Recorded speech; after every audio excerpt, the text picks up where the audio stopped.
Hello, welcome to Spark Joy Astrology. My name is Joy and I am here to guide you through the astrology of today. It is Friday, June 28th, 2023. Shout out to my dad. It is his birthday today and he is definitely a Leo who has shown me the immense ability to love, and I'm just so thankful for him. So happy birthday to my dad. I have not been here for a few days, friends. I have been really busy. Life is kind of gone into fast forward mode, so I apologize, but I've been thinking about you. Yesterday was a pretty potent day with Mercury coming into union with Venus, who is retrograde. It was a really big check-in point as far as this retrograde cycle, because it's the first time that Mercury has conjoined or blended with Venus. So you could have maybe had a special interaction with someone yesterday, or maybe it was more to do with an inner check-in around a revolution of love that is happening within your body. But that was a potent transit that happened yesterday, and from that conjoined place of Leo, Mercury and Venus did make a square to the moon. So there was some tension around getting what we want out of fulfilling our desires yesterday, but also some potent magic around maybe coming into a chance encounter with someone feminine nature that has sparked some awesomeness off in your life. What happened yesterday is that our moon moved into Sagittarius.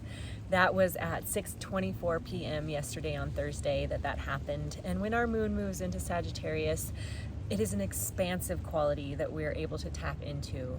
Freedom-seeking, adventure, wisdom-seeking, this grand up-level energy. So our moon has this adventurous spirit to it. And last night at 10:47 p.m. Mountain Daylight Time, Mercury came into a trine with the North Node. Or also, if you look at what Mercury is making, it's a sextile aspect to the South Node. This was a beautiful check-in around destiny and around purpose, because that is what the North and South Node represent. And Mercury, being the alchemist of the zodiac, the friend that it is very able to traverse the dark, shadowy parts of ourselves as well as the light parts. It is the intellectual pinpoint of energy that Mercury can give us in the deepest, darkest layers of our psyche. And Mercury is actually making some moves today. So I'm going to spend some time talking about Mercury in a moment, but this particular aspect that came in late last night is definitely giving us the ability to see clearly into our futures. That inner teacher, that inner wisdom that we are able to tap into is ripe right now. So self-reflection is something that I recommend at this point. Svadhyaya is one of the beautiful practices to see these patterns that we continually come in contact with. When we're able to self-study and identify the patterns, we're able to up-level from those positions, right? So it's a special energy, Mercury. And Mercury does start and end the last transit of Friday. So let's dive into Friday, friends. We got Mercury going retrograde this day. It does happen at 3:31 p.m. Mountain Daylight Time, that it is actually exact, but we're feeling it already. So happy Mercury in his home sign. He's moving into Virgo. But first, let's talk about Mercury. Well, actually, first, let's talk about this day. We're going to start with a couple aspects that are already in play that we're feeling as part of this energy wave of Friday, my dad's birthday. The first one is Uranus square Black Moon Lilith. This one we will be feeling all the way until August 9th, friends. It doesn't go exact until a few days from now on July 30th, but this is revolution energy. This is the kind of a challenging aspect because it is a square, but between two characters that seek independence and freedom.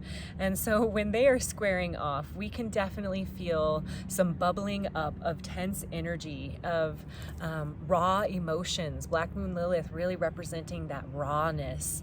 And so this can be an interesting time with our Pluto squaring the nodes, because from this bubbling of raw emotions, we're able to see that pattern, right? That is very Plutonian right now. Pluto squaring the nodes is having us look at skipped steps of fate. Times that we were not strong enough or willing to look at a big lesson and integrate it and power up from it. Now is the time, friends. So all the bubbling up of crap is for you to glean wisdom from and up level. So that is the other aspect that is happening. Pluto is squaring the nodes, the south and north node, asking us to transform and to break old patterns. There is a lot of endings and beginnings happening right now in everyone's lives. How exciting is that? Self-love revolution is powering these changes as Venus has gone retrograde. The other aspect that I'm going to speak to that is still in play is Venus retrograde trining the north node and sextiling the south node. This is valid until tonight, Friday the 28th, and it is all about that self-love revolution, friends, that is probably coming from a lot of self-love revelations. How have you not been showing up for yourself? That's what Venus retrograde is asking us, and how can we up-level into our futures? And maybe because it is Venus trining the north node, we're looking at relationships as a part of that up level. So very beautiful energy that we're still working with, but now let's move into the aspects that come into exactness today. Our first one is a fiery combo at 1:35 a.m. Mercury, who is at the very end degree of Leo, so he's still hanging out in the house with Venus where she's retrograding, and Black Moon Lilith. But at 29 degrees of Leo, Mercury makes a trine to the North Node. Hello, North Node again. And because he's making a trine to the North Node, that automatically makes that he's making a south, or rather a sextile to the South Node. Mercury's checking in. Venus has been checking in. Pluto is checking in with a bit more tense aspect with that square, but we have a lot of planets at this 29 degree check-in point. 29 degrees is the test degree of the zodiac. It is the anaretic degree that the universe knows that we've gained all this wisdom of the house of the 28 degrees prior to that 29th, and now at the end degree it's time to finish some stuff up. We're going to be tested like any great class. We have to share the knowledge that we've learned with our teacher, our universe. And so here, friends, we are working with a lot of anaretic degrees, a lot of tests, a lot of endings are still happening. With our alchemist Mercury coming into this 29th degree, we are being asked to look at the shadow stuff and to integrate. It's working with the Pluto energy, right? Mars, or rather Mercury, is friends with Pluto. He was the only mythological character, Apollo, the winged god, that was able to go down into Hades and speak to all of the inhabitants there, including the god of hell, Hades. And he was also able to move into the heavens of Olympus. So he was the only god that was given permission to move between these two realms. And what is neat about Mercury is he's not a he is a they. Although I always say he, so I apologize, Mercury. They are an androgynous energy. Depending on your chart, if they are in front or behind the sun, as they come up along that horizon line, you are either blessed with a morning Mercury or an evening Mercury, which will bring in more of the flavor of feminine or masculine. But he is able to switch. They are able to switch between the two genders. this beautiful alchemical switch and balance is part of Mercury's magic. We are able to find the swirling of yin and yang within us through this alchemy of being able to look at the shadows from hell and the light from heaven, and integrate into this balanced point. So the wizard of the zodiac is bringing us clarity here at this trine to the North Node. It is a beautiful time because Mercury represents how we communicate, how we take in information, to have empowering conversations. They will be growth-oriented with this trine aspect, supporting the connection between Mercury and the North Node. So have those potent growth-inspired conversations today, friends. Transmute some of the shadow that Pluto squaring the North Node is definitely bringing up, and that our lovely square between Uranus and Black Moon Lilith is bubbling up from the depths of our soul. It is a beautiful time to intentionally grow and to understand old patterns, to get curious about the future, to open your mind into this expansive new chapter, to seek opportunities that support this chapter, and to listen to your intuition. The wizard, the alchemy that is available here is really only given to us by our own awareness, tuning in to these little breadcrumbs leading us to our highest good. Whew, some serious clarity, friends. All right, at 3:22 a.m. Mountain Daylight Time, the fire still continues because we have Leo.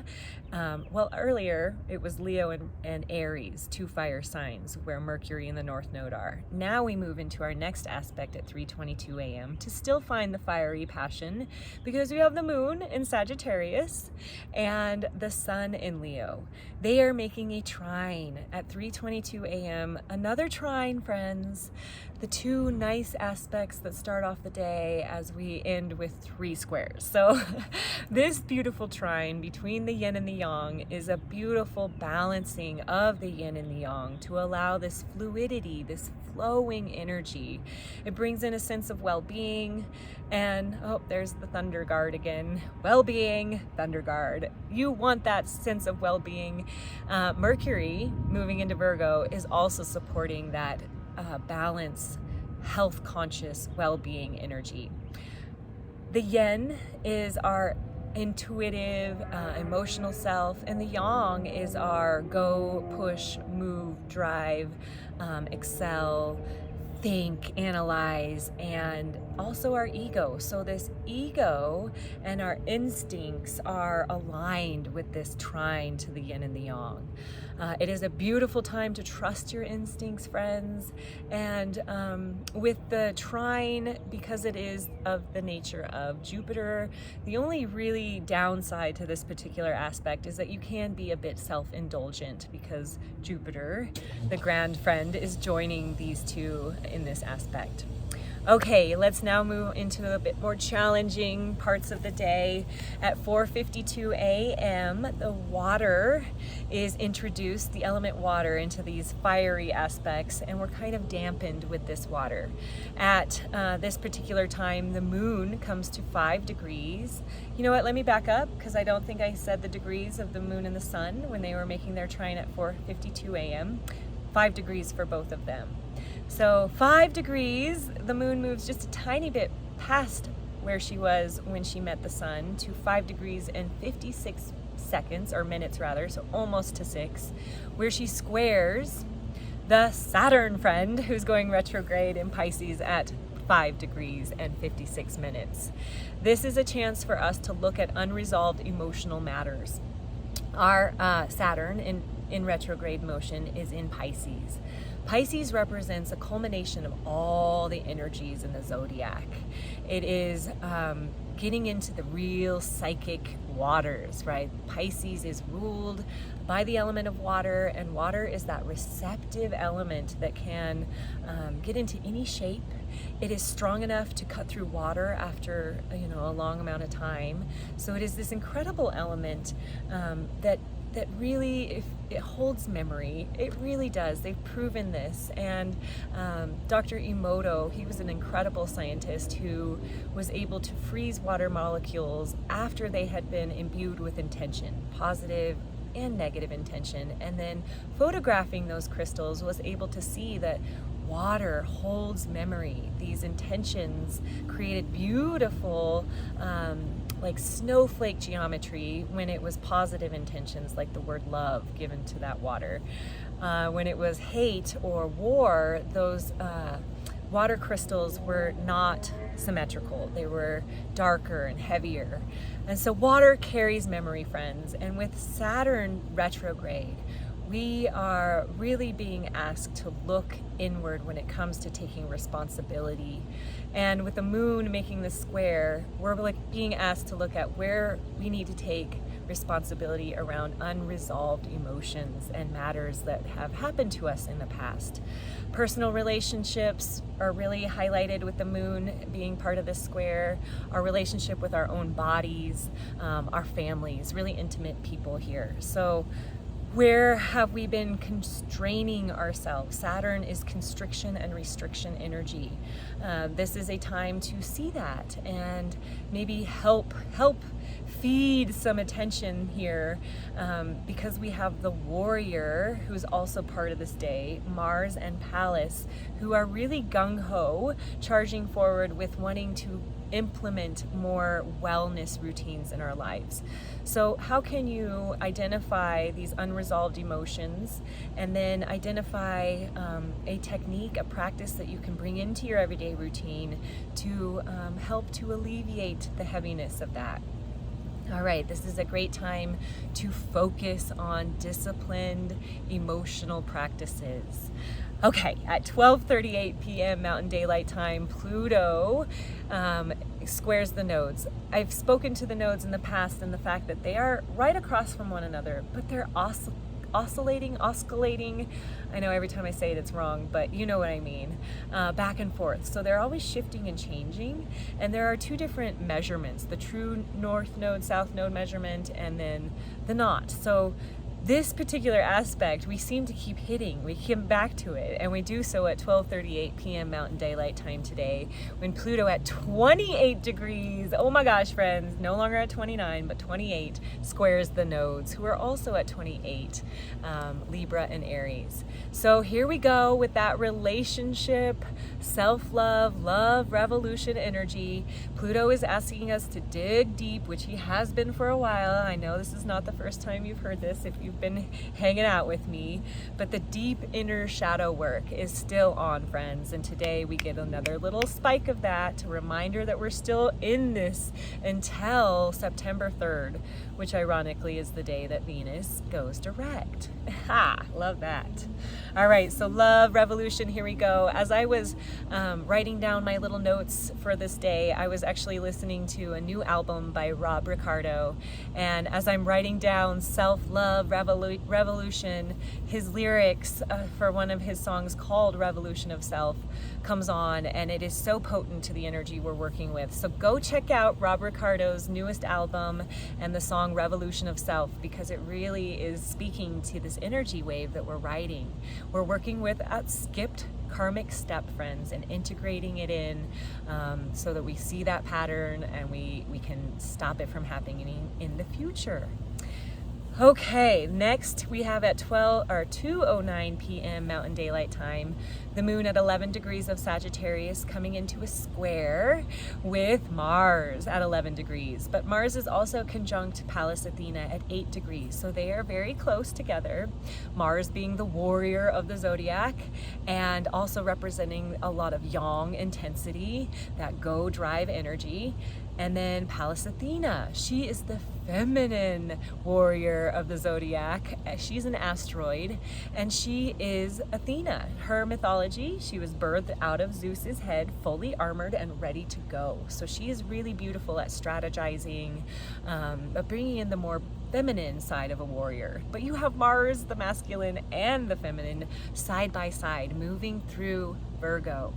Virgo is the sign of wellness, of wholeness, of sovereignty, of the priestess, of this really beautiful sacred practices energy. So here with Virgo being home to Mars and Pallas Athena, working on this strategy towards wellness, towards health, towards daily routines that serve us well. And those include those spiritual practices. Virgo is the high priestess of the zodiac, so getting into those intuitive realms is really potent. Hello! Neighbors walking by. Okay, so this is an emotional challenge though. When we have the moon squaring Mars and Pallas Athena, we can come into some warrior energy. We have to work with this with awareness, right? So stepping back, not acting too hot or heavy, because that square is by the nature of the warrior Mars. We can definitely come into some contentious energy this afternoon. So take a step back, breathe into the moment before you react. There is this sense of really working towards acquiring a new level of health.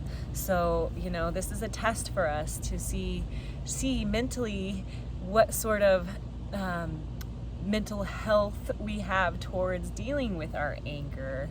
It is a time for us to take a step back if we do feel like our temper is being very hot. This is a great time to drum, friends. Moon squaring Mars and Pallas Athena. We have a lot of potent energy moving at 2:09 p.m. So drumming, dancing, singing, moving your body, getting physical. This is a great way to move through the tension that this aspect could potentially bring up. But it also, a square is asking us where are blockages in our plan, in our warrior strategizing towards our wellness. So it's a great time to identify roadblocks. Okay, now we move to the potency of the day. At 3:31 p.m., Mercury moves into its home sign of Virgo. I have spoken to how Mercury is our alchemical energy. They are able to shift and shape into a really beautiful pinpoint awareness of where we need to alchemize and up level.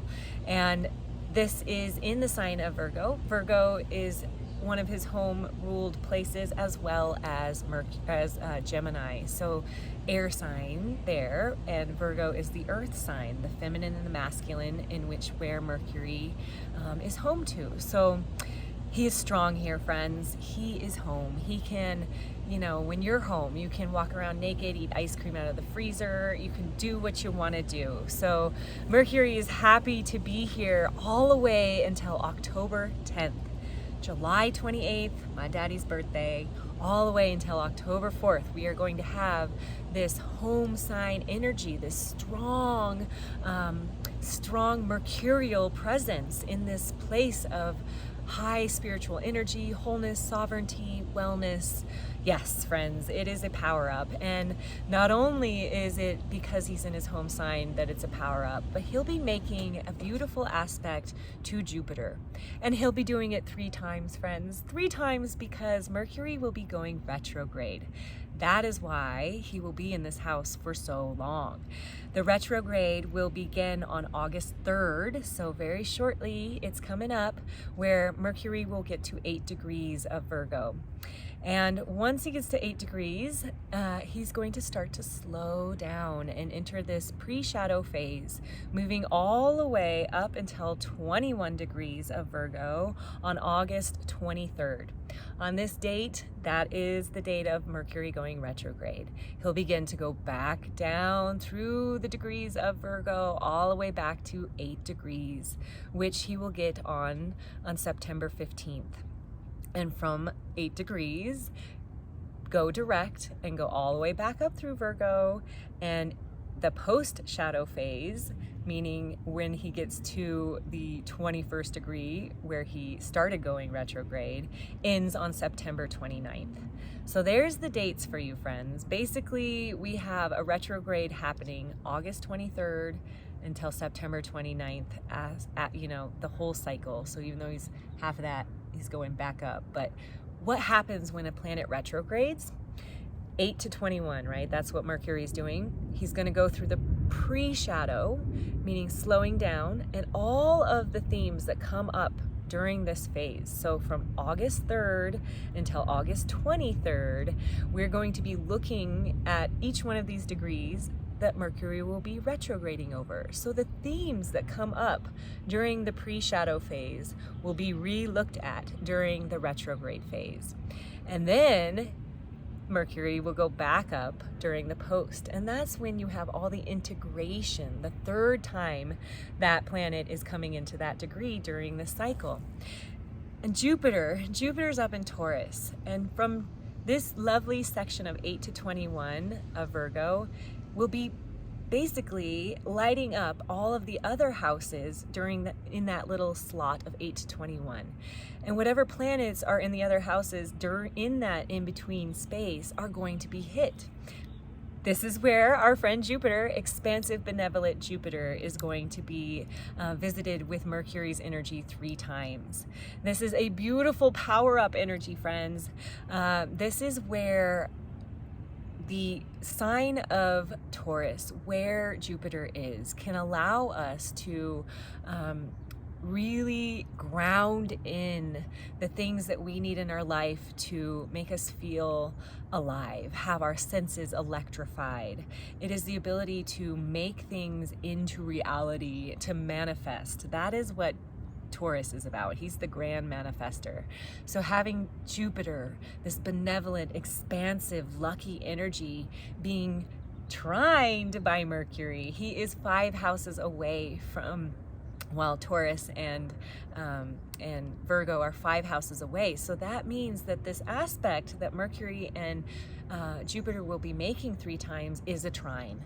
This is up-level energy, friends. This is wealth. This is creativity. This is your heart's desires being looked at.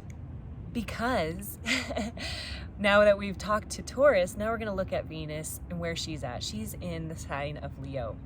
Virgo's right next to Leo. So they're making a semi-sextile aspect. It is a subtle aspect, but it is a positive one. It's where we need to make subtle adjustments. And so Mercury retrograding, making this semi-sextile to Venus, who's retrograding, is really beneficial in making these subtle supportive adjustments that need to happen. Oh, so that's very exciting things. The sun will also be entering mid-August into the sign of Virgo. So we'll have that really honed in focus of the zodiac, of the cosmos rather, really focusing us into this alchemical wellness health transit. Okay, so just really quickly, where Mercury will be heading during his retrograde is at first, making these subtle adjustments, supportive shifts to the Venus retrograde. And then we will have on August 10th, the first time in pre-shadow where Mercury will make that trine to Jupiter. So there's some up-level energy for everyone, and depending on where these 2 houses are in your chart system, you can know a little bit more about how it will affect you. But then September 25th, or let's back up, September 4th is the retrograde connection between Mercury and Taurus, or Mercury and Jupiter.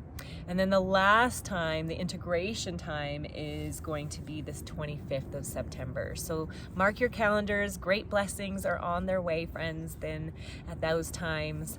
August 2nd is going to be the first aspect that Mercury makes. He will be opposite Saturn. So there is some challenge here. Mercury has dignity though, so he's going to be really asking Saturn, how can we lean more into speaking to what we need as far as taking responsibility with all of this, skip step stuff. So potent things here, friends, in the future. And then Mercury will actually really end this transit with some fireworks on September 30th. We'll trine Uranus. We'll have some surprises coming into our life on that day. And then at the very end of Mercury in Virgo, he will make they will make a transit to Neptune and Pluto, both in those anaretic degrees. So there could be some serious illumination at the end of this Mercury retrograde in your lives, friends, and around love, because you know that's all around the beautiful time of Venus working her magic in the heart sign of Leo, rewriting the way we want to love and receive love and give love and think about love. So happy Virgo season. That's not until mid-August. Really what I'm trying to say is happy Mercury in Virgo, friends. It's gonna be a wild ride with an illuminating ending. So sending you oh so much love, and I will be here tomorrow. There's not a huge amount happening in the cosmos tomorrow as far as big aspects, but the moon is definitely making some connections, a lot of trines and one square, and then she moves into Capricorn at the end of the evening. So I'll be back with you tomorrow, sending you oh so much love and light and joy. Mwah.